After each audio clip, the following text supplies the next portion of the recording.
नमस्कार, news 24x7 India में आपका स्वागत है। मैं हूं आपके साथ नेहा।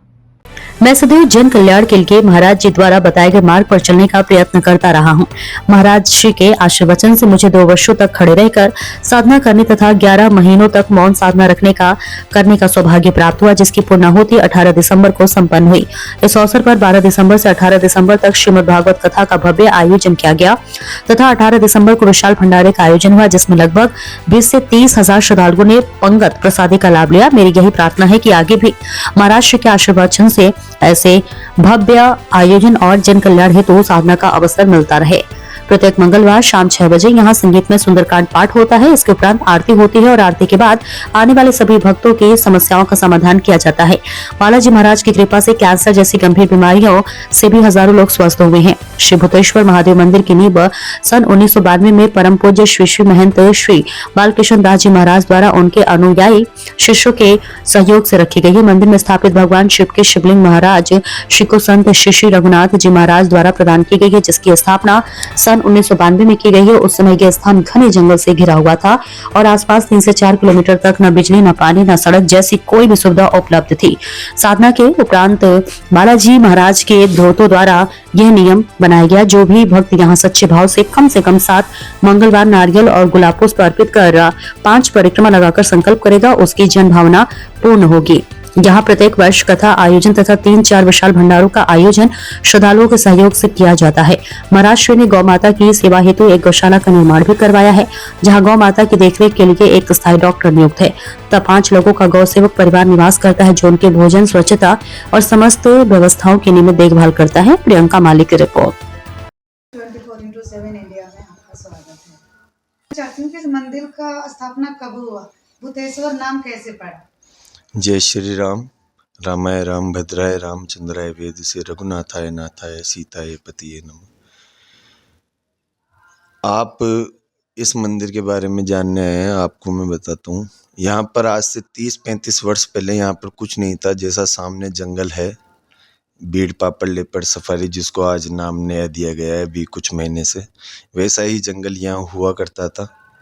हमारे पूजनीय महाराज श्री बालकृष्ण दास जी महाराज जी का यहाँ पर आना हुआ और उन्होंने यहाँ पर एक अलग अनुभूति देखी, अलग उनको अनुभव हुआ और उनके मन में एक प्रेरणा लगी कि मैं यहाँ पर भगवान भोलेनाथ का, भगवान हनुमान जी का स्थान यहाँ पर प्राण प्रतिष्ठा करूं।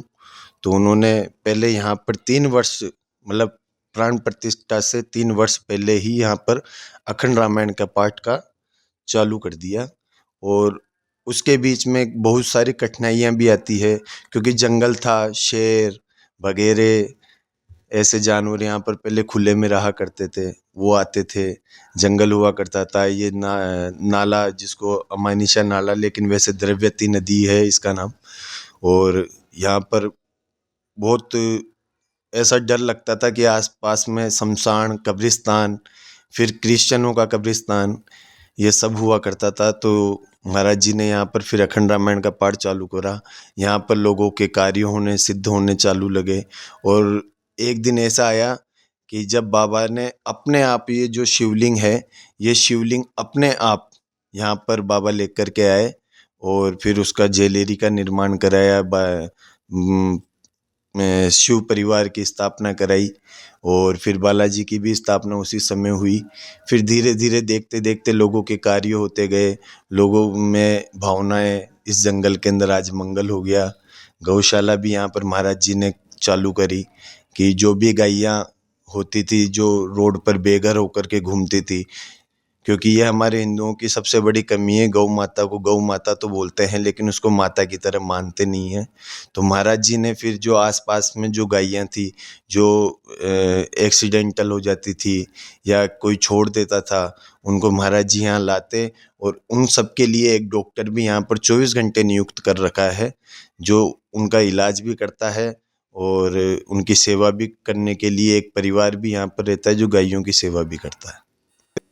मेरा शायद 1-2 साल का ही था मैं, तब से ही मुझे इस बालाजी का ऐसा आशीर्वाद रहा कि मुझे खुद के चरणों में ही बड़ा किया। और ये मेरा सौभाग्य है कि मुझे इसके चरणों में जीते जी स्वर्ग देखने का आनंद प्राप्त हो रहा है। बिना उसकी कृपा के असंभव है। और उसके पीछे क्या कारण होते हैं ये भी उसकी लीला है। मैं हर चीज़ में था, मैं राजनीतिक में भी रहा, मैं भी उसी उम्र से निकला हूँ। मैंने भी वही शिक्षा ग्रहण करी है, स्कूल की, फिर कॉलेज की। कॉलेज में आते ही हमें भी राजनीति का चस्का लगा। हमने भी चुनाव भी लड़ा, छात्र संघ अध्यक्ष का चुनाव भी लड़ा, लेकिन धर्म के लिए लड़ा चुनाव भी। और इसकी ऐसी कृपा हुई कि इसने उन सब से मोह भंग करा करके खुद की सेवा में लगा लिया। यही इसकी कृपा है। बाकी उसके अनुभवों की गणना करना उस मेरे वाणी से वो असंभव है।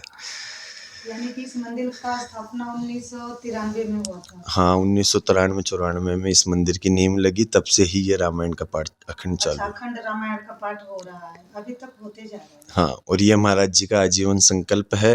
और ये जीवन का हमारा भी यही है कि उनके बाद में भी इस रामायण को हम जहाँ तक हो वहाँ तक आजीवन चलाते रहें। महाराज जी, आप अपने बारे में भी कुछ परिचय बता दीजिए। मैं महाराज जी के छोटे पुत्र हूँ और महेश मेरा नाम है। और अभी कुछ समय से इस मंदिर का देख रेख का कार्य मुझे महाराज जी ने अपने सानिध्य में सौंप रखा है, जिसको मैं कोशिश करता हूँ कि और अच्छा और सुगम बना सकूँ। यहाँ पर जो भी है वो हमारा दादा हनुमान जी महाराज की कृपा से सबके कार्य होते हैं। जो भी सही भाव से उसके सामने मन से प्रार्थना करके जाता है। और एक नियम है यहाँ का कि आप 7 मंगलवार नारियल लेकर के और बालाजी के सामने ध्यान करके अपनी मन की जो भी बात है उसको बालाजी के सामने मन से उसको मन में ही 3 बार दोहरा करके और 5 परिक्रमा लगा करके उस नारियल को आप बालाजी के सामने छोड़ दो या समर्पित कर दो उनको। और उसके बाद में आप रेगुलर 7 मंगलवार आप आइए। आपको जहाँ तक मेरा विश्वास है कि तीसरे चौथे मंगलवार तक ही आपका वो कार्य सिद्ध हो जाएगा, लेकिन फिर भी आपको 7 मंगलवार करने हैं।